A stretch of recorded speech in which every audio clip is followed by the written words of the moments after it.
Welcome to this video on slip and synchronous speed, exploring why a motor never reaches its theoretical limit. This guide is beneficial for students, teachers, and electricians. We begin in Section 1, the theoretical ideal, by understanding the rotating magnetic field, or RMF, within an induction motor. Synchronous speed, denoted as NS, is the speed of the stator's rotating magnetic field. It is a mathematical value based on supply frequency and motor construction, calculated using the provided formula.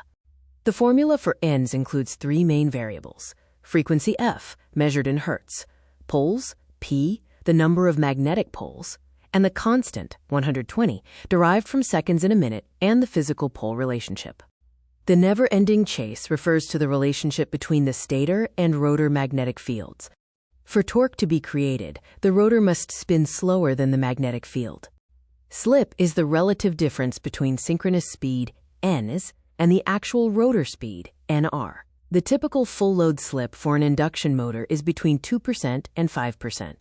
There is a direct speed versus torque relationship. As the load increases, rotor speed drops, slip increases, and more torque is generated to meet the demand, as shown in the graph. When comparing Ns versus Nr, the nameplate data for a 60 Hz supply shows how the actual rotor speed, Nr, is always slightly less than the synchronous speed, Ns, across different pole configurations.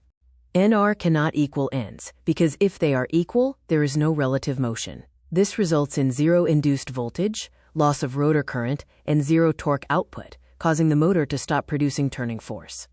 For electricians, common troubleshooting includes checking for mechanical overload if slip is excessive, low supply voltage if there is high heat or low RPM, and a no-load condition if RPM is near synchronous speed.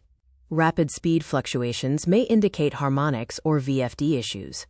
In conclusion, without the lag there is no work. Slip is not an inefficiency, but is the fundamental physical requirement for torque production in induction machines.